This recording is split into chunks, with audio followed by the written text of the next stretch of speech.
आप इनकार तो नहीं करेंगे मम्मी? क्या मानना चाहते हो?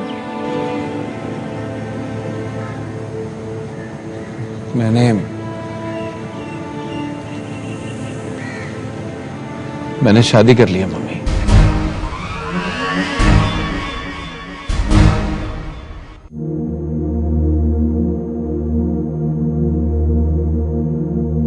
आप कुछ खा नहीं रही बड़ी दुल्हन? हाँ? शायद खाना आपको पसंद नहीं आया, कुछ और बना दूं आपके लिए? नहीं नहीं, ठीक है सब कुछ। परीजे और रेहान साहब कहाँ हैं? खाना नहीं खाएंगे क्या? रेहान साहब और छोटी दुल्हन अपने कमरे में है। शायद तबीयत ठीक नहीं है दोनों में से किसी की। डॉक्टर साहब आए हुए थे, अभी भी गए हैं। क्यों? किसकी तबीयत खराब है? पता नहीं जी, हम नौकर लोग तो सवाल कर नहीं सकते। डॉक्टर साहब तो बरसों से आते रहते हैं, अभी आए, सीधे रेहान साहब के कमरे में चले गए। बस अल्लाह रहम करे घर पर। अच्छा मैं खुद देखती हूँ। क्या हुआ है? किसकी तबीयत खराब है? रेहान की। उसी के लिए दवाइयां लेने जा रही हूँ। क्यों? क्या हुआ रेहान साहब को? डर गई हूँ। हैदर अंकल को भी जवानी के दिनों में दिल की बीमारी हुई थी। आज रेहान की हालत देखकर मुझे ऐसा लगा जैसे वो भी हैदर अंकल की तरह। कुछ नहीं होगा, इंशाल्लाह कुछ भी नहीं होगा। हम खुद को संभाल नहीं सकते, मगर संभालने वाला तो है ना। क्या कहा है डॉक्टर ने? डॉक्टर ने क्या कहना है? कह रहे थे मेंटल स्ट्रेस है। वो तो चाह रहे थे कि वो हॉस्पिटलाइज हो जाए, लेकिन रेहान कहाँ सुनता है। उसका ब्लड प्रेशर इतना हाई था और पल्स इतनी तेज, मुझे तो लगा जैसे। अल्लाह रहम करे। हॉस्पिटलाइज करना चाहिए था। बहुत कहा, बहुत समझाया, मगर कहने लगा मुझे इस छत तले रहने दो। उसके लिए मेडिसिन ही लेने जा रहे हूं। अब कुछ बेहतर है। यही सोची थी कि उसे अकेला कैसे छोड़कर जाऊं। अगर कुछ देर तुम उसके पास बैठ जाओ तो। मेडिसिन लेने जा रही हूं, शायद थोड़ी दूर जाना पड़े। तुम मुझे उसके पास छोड़ना पसंद करोगी?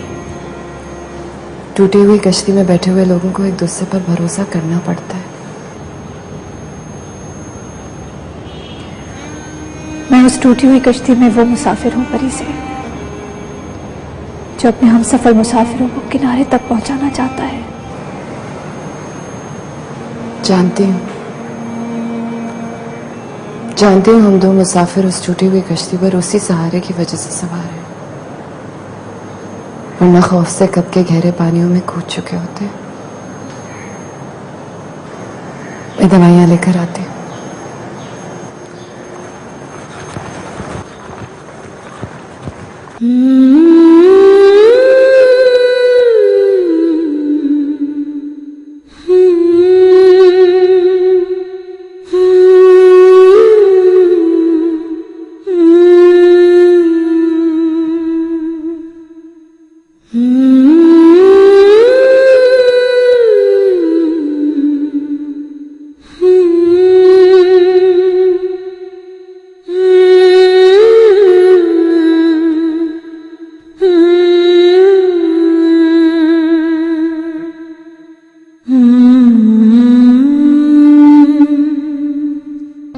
तो ये थी तुम्हारी गैर मशरूत मोहब्बत? आपसे मेरी मोहब्बत इस लम्हे भी गैर मशरूत है मम्मी, इसीलिए डिमांड नहीं कर रहा, सिर्फ भीख मांग रहा। अगर मैं इनकार कर दूं तो क्या छोड़ दोगे उसे? नहीं मम्मी, आप ऐसा नहीं कर सकते।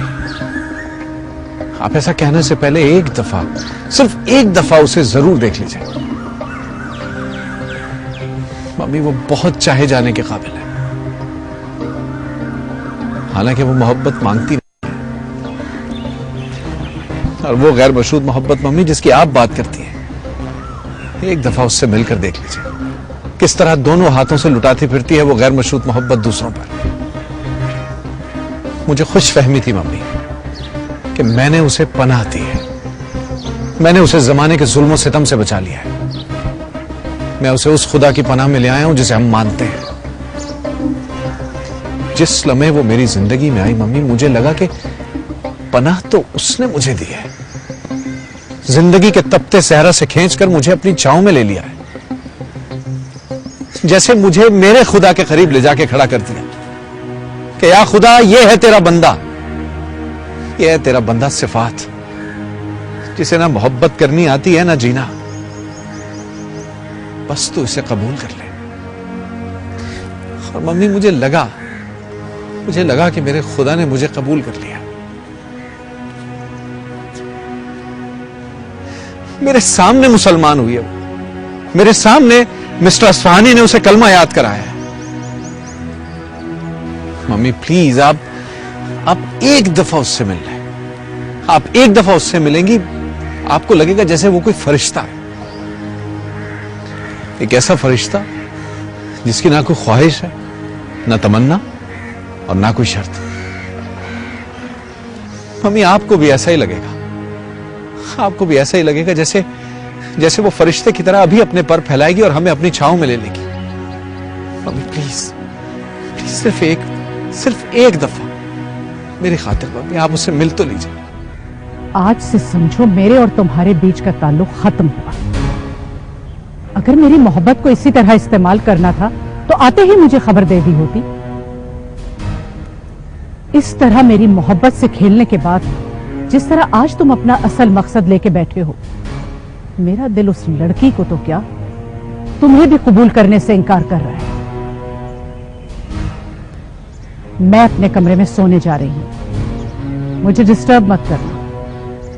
तुम्हारा जब तक दिल चाहे यहां रहो, जब दिल चाहे चले जाना, मुझे बताने की जरूरत नहीं।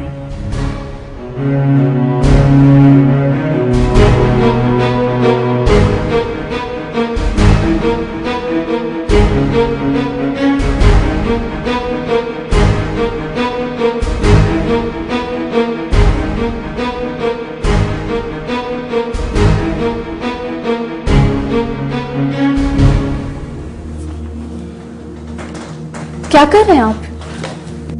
कुछ चाहिए मुझे बताएं। फरीज मेडिसिन लेने के ही बस आती होगी, ये तो मुझे बताएं। पानी चाहिए? मैं आपके लिए पानी ले आती हूँ। प्लीज थोड़ी देर के लिए मेरे पास बैठ जाओ। मुझे ऐसे लग रहा है जैसे मैं आखिरी सांसें ले रहा हूं। अगर तुम इस कमरे से निकलोगी तो मेरी आखिरी सांसें भी टूट जाएंगी। प्लीज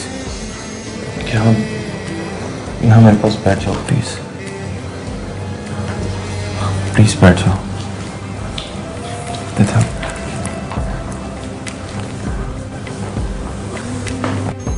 मेरा हाथ छोड़ दीजिए रेहान साहब।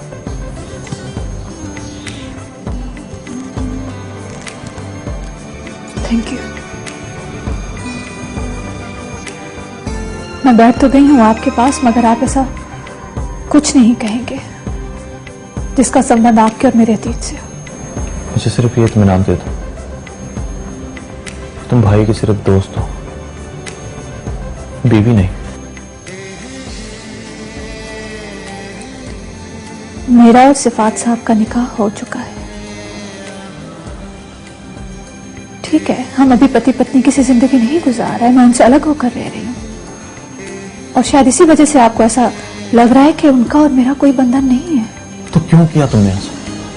क्यों तुमने इस तरह का निकाह किया भाई से? मुझे जवाब चाहिए, बताओ ना क्यों? और अगर तुम्हारा उससे कोई ताल्लुक भी नहीं है तो फिर क्यों? किसे दिखाने के लिए, किसे जलाने के लिए?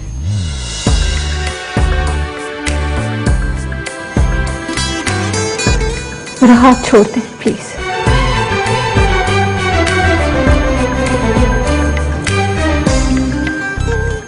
मुझसे निकाह सिफात साहब ने किया है, ये पनाह उन्होंने मुझे दी है। मुसलमान हो गई थी ना, मुझे तो पता ही नहीं था कि ये दुनिया मुसलमान के लिए है ही नहीं, इसीलिए बार बार उस पर तंग हो जाती है। तो जैसे मैं मुसलमान हो गई, मुझ पर भी ये दुनिया तंग हो गई। मुसलमान तो मैं मिस्टर इस्फहानी के हाथों हुई थी। मिस्टर इस्फहानी, जानते हैं ना आप उन्हें? हैरत हो रही है ना, विश्वास नहीं आ रहा ना मिस्टर इस्फहानी का नाम सुनकर। प्रेम तो प्रेम होता है रेहान साहब, चाहे आदमी गुनहगार, शराबी, झूठा, कमीना ही क्यों ना हो, प्रेम तो करता ही है ना किसी से। और अगर अपने रब से प्रेम कर बैठे तो क्या करें? पहले नहाए धोए, बख्शा बख्शी करवाए, फिर अपने रब से प्रेम करें। और प्रेम इतनी मोहलत कहां देता है रेहान साहब, और वो भी अपने रब से प्रेम। रब तो कहता है कि जहां हो, जिस हालत में भी हो, छुप जाओ। प्रेमी तो वैसे ही छुप जाना चाहता है। मिस्टर इस्फहानी को मुझे एक साथ ही रब से प्रेम हुआ था, कोई एक ही पल था। फर्क सिर्फ ये था कि वो मुसलमान थे और मैं हिंदू थी, बिल्कुल उस तरह जैसे उन्हें तैरना आता था और मुझे तैरना नहीं आता था। उन्होंने हाथ बढ़ाकर कहा, आओ मैं तुम्हें किनारे तक ले चलता हूं। और मैं उनका हाथ पकड़कर किनारे तक पहुंच गई। ये और बात है कि किनारे पर आकर हम दोनों फूट फूट कर रोए। यही वो वक्त था शायद जब हम दोनों को एक ही रब से प्रेम हुआ था। तो भाई से तुमने निकाह तो नहीं किया? उन्होंने मुझसे निकाह किया है, मुझे पनाह देने के लिए। दुनिया तो मुझ पर तंग हो गई थी ना, कलमा पढ़ते ही तंग हो गई थी। जो अपने थे वो अपने नहीं रहे थे। मुझे पता नहीं था कि रब से प्रेम करने वाला दूसरों के प्रेम के काबिल ही नहीं रहता। मगर भाई से तुम्हारा ताल्लुक तो नहीं है ना? निकाह तो खुद बहुत बड़ा ताल्लुक है रेहान साहब, चाहे किसी को पनाह देने के लिए ही क्यों ना किया जाए। ऐसी पनाह जो रब के नाम पर दी जाए, ऐसी पनाह जिसे अमानत की तरह संभाला जाए। लेकिन भाई से तुम्हारा ताल्लुक तो नहीं है ना? ताल्लुक है। तुम भाई से जिंदगी भर इसी तरह का ताल्लुक रखोगी? उसके निकाह में होते हुए भी उससे अलग रहोगी? जब तक मुझे उनकी पनाह की जरूरत है तब तक हम इसी बंधन में रहेंगे। तुम्हें भाई की पनाह की जरूरत नहीं है। मैं हूं ना तुम्हारे रास्ते के सारे कांटे चुनने के लिए। तुम्हारा और मेरा ताल्लुक बना कर रही है। तुम्हारा और मेरा ताल्लुक तो मेरा और आपका ताल्लुक एक खैर मर्द और खैर औरत का है। रब की तरफ से हमारे ताल्लुक पर पाबंदी है। नहीं, हमारे इनकार से कुछ नहीं होता। उसने जो कह दिया वो कह दिया। हमारा काम है छुप जाना और कुछ भी नहीं। तुम भाई के साथ ये ताल्लुक कब तक रखो? कब तक? कब तक? जब तक मेरा रब जाएगा। मैं तुमसे पूछ रहा हूं। इस पे मेरा कोई बस नहीं। ये जिंदगी भी मैंने नहीं सोची थी। उसने मुझे कहां से उठाया और कहां लाकर खड़ा कर दिया। मैं तो उसे जानती भी नहीं थी, मगर उसने अपने सामने मुझे एक हुक्म के साथ झुका दिया। आगे मुझे क्या खबर कि क्या होगा। सिर्फ एक बार मान लो कि हमारे बीच कुछ था, सिर्फ एक बार। मैंने अपनी पिछली तमाम जिंदगी को काट कर अपनी जिंदगी से अलग कर दिया, जिस्म के एक नाकारा हिस्से की तरह।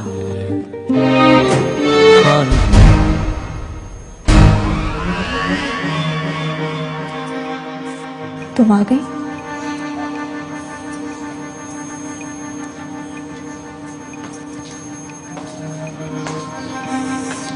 तुम रेहान साहब को दवाई दो, मैं अब चलती हूँ अपने कमरे में।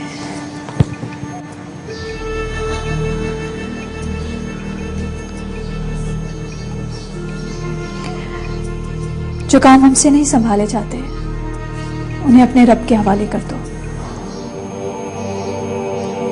उस पर भरोसा रखो, वो आप ही संभाल लेगा।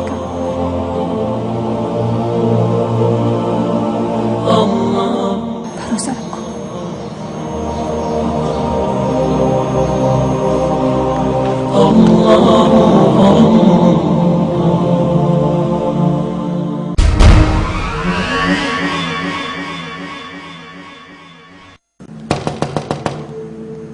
मम्मी, मम्मी प्लीज दरवाजा खोलिए।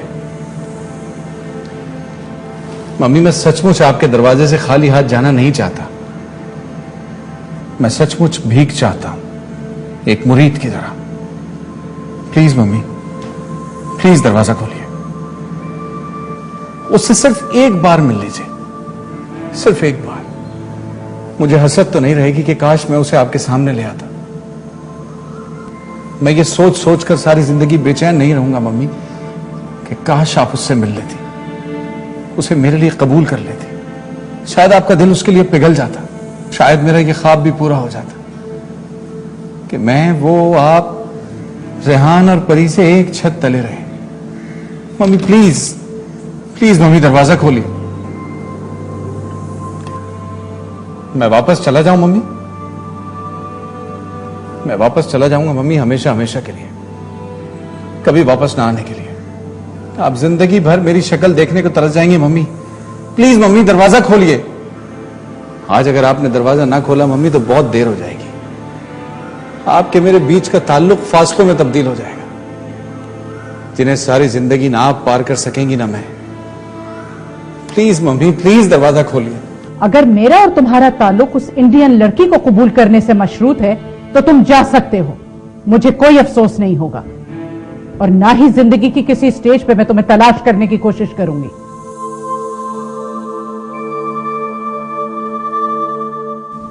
तुम जा सकते हो सिफात, मैं तुम्हें नहीं रोकूंगी।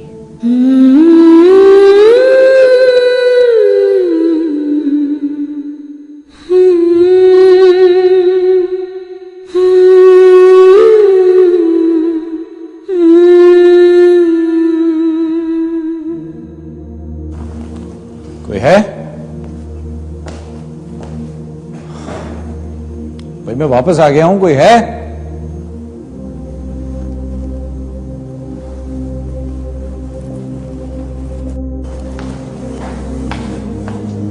सिफात साहब,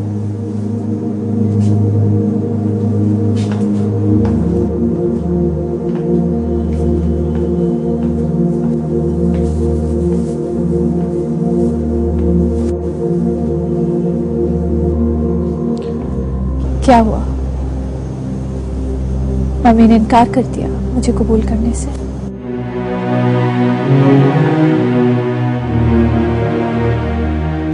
कोई बात नहीं सिफात साहब, मुझे कब किसी की कबूलियत की जरूरत थी? मुझे जो कबूलियत चाहिए थी मुझे मिल चुकी। लेकिन मुझे जरूरत है। आप भी खुद को इस जरूरत से बहुत ऊंचा कर लें। मैं आप ही के आने का इंतजार कर रही थी, एक जरूरी बात करनी थी। अंदर चलकर बैठे। चलें।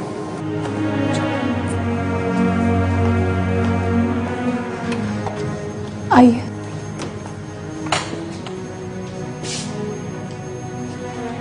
तुम यहां मेरे कमरे में? कहीं रास्ता तो नहीं भूल गई आज? नहीं, रास्ता नहीं भूली, सोच समझ कर आई हूं। वाकई?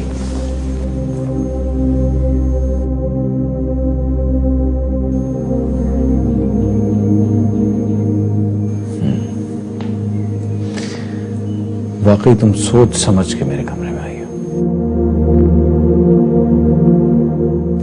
मुझे आपसे जरूरी बात करनी है, अभी आज की रात यहीं बैठकर। क्या बात है? क्या क्या कहना है तुमने मुझसे? हमारा वक्त खत्म हो गया सिफात साहब।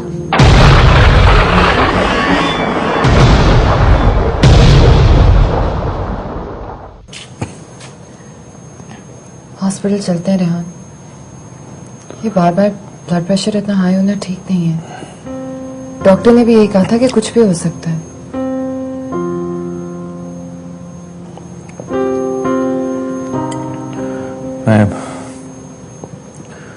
मैं इसी छत के नीचे रहना चाहता हूं।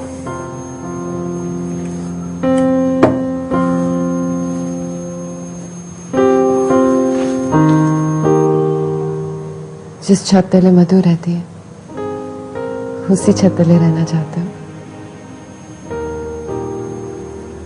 चलो मधु को भी साथ ले चलते। नहीं, इसकी जरूरत नहीं है।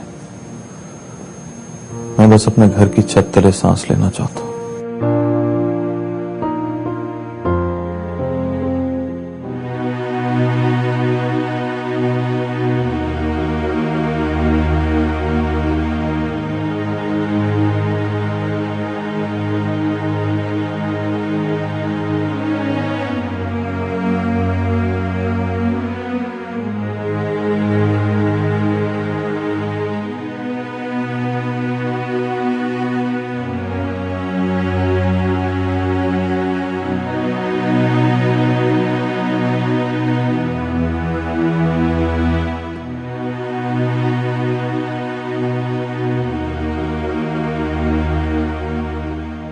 सिर्फ एक और रिक्वेस्ट है तुमसे मधु,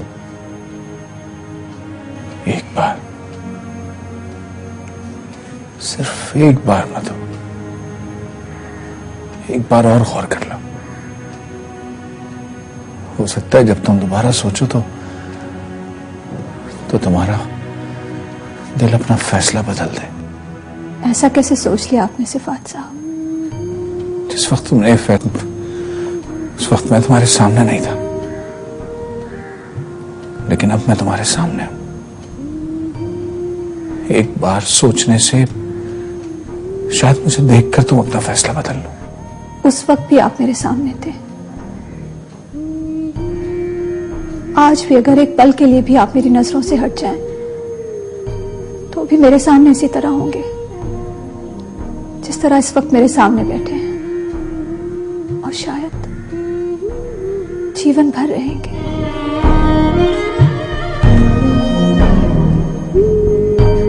मैं आपसे क्षमा चाहती हूँ, मन से,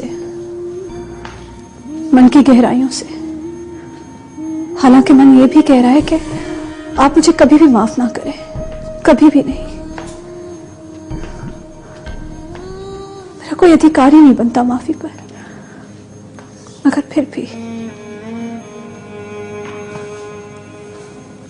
मुझे आपकी माफी की जरूरत है।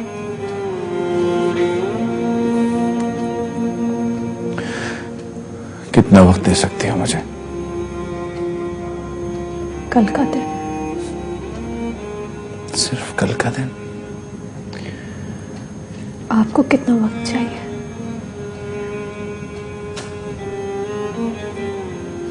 कल की रात भी?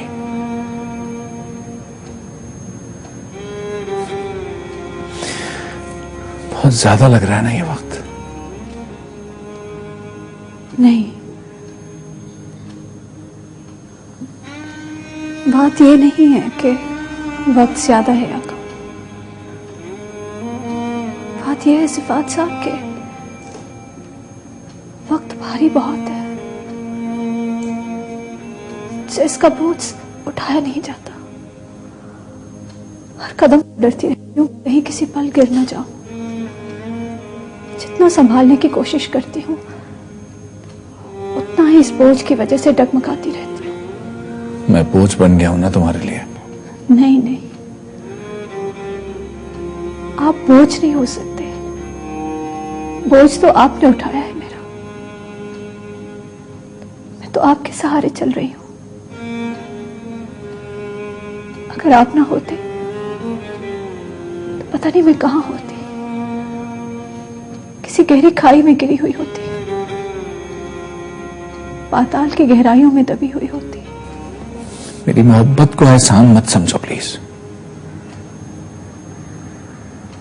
मोहब्बत कभी भी एहसान नहीं बन सकती। जानती हूं,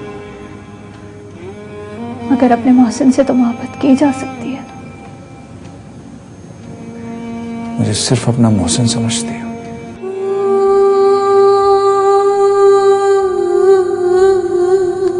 अब आप सो जाएं, थके हुए हैं आप। सुबह मिलेंगे।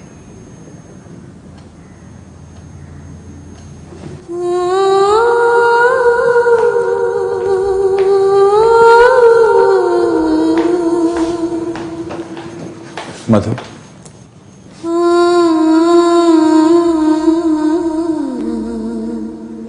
आज की रात यहीं रुक जाओ, मेरे कमरे में। फिर आप कहां सोएंगे? कहीं कहीं भी, या कुर्सी पे या फिर जमीन पे, कहीं भी सो जाऊंगा।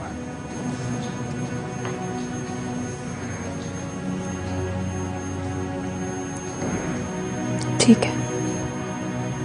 Thank you.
वैसे आप बड़ी बहू को जाके कहें कि हम नीचे नाश्ते की टेबल पर उनका इंतजार कर रहे हैं। और हाँ, सिफात भाई भी आ गए होंगे, उनको भी कह दीजिए कि नीचे आ जाए। बड़ी दुल्हन सिफात साहब के कमरे में ही सो रही हैं। सिफात साहब ने सुबह सुबह अपने लिए चाय मंगवाई, बड़ी दुल्हन भी नाश्ता वहीं कर रही हैं। क्या? इसमें इतनी परेशानी की क्या बात है?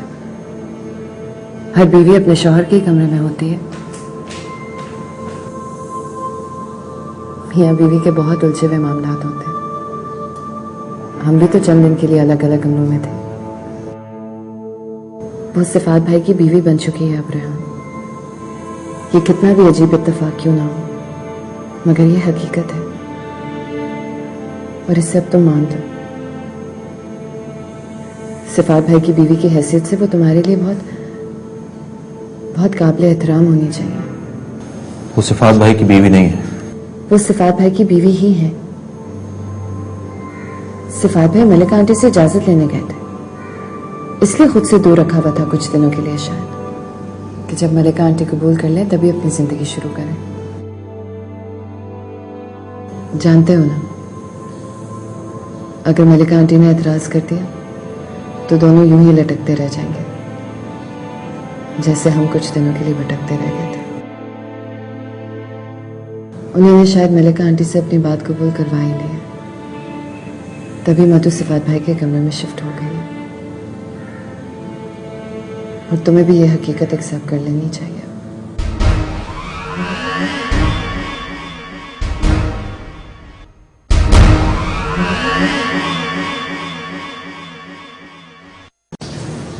क्या हुआ? मैंने सुना है तुम्हारी तबीयत कुछ ज्यादा खराब हो गई। बीपी इतना हाई क्यों हो गया था? कोई परेशानी है? नहीं, भला मुझे क्या परेशानी होगी? लगता है डैडी की सारी बीमारियां विरसे में मिली हैं। डैडी को तो मदीहा बेगम का गम अंदर ही अंदर खा गया, लेकिन तुम्हें क्या हुआ है? तुम्हें भी तो किसी की मोहब्बत अंदर ही अंदर नहीं खा रही?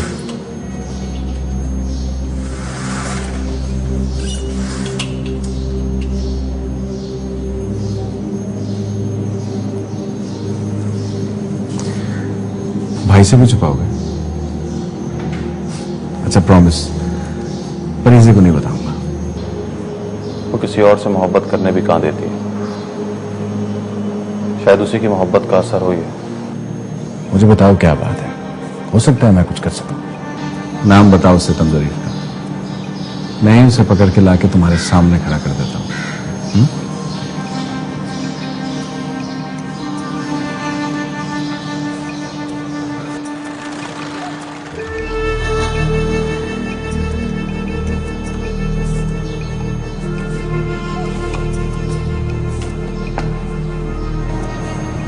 सचमुच तुम्हारे लिए बहुत कुछ कर सकता हूं।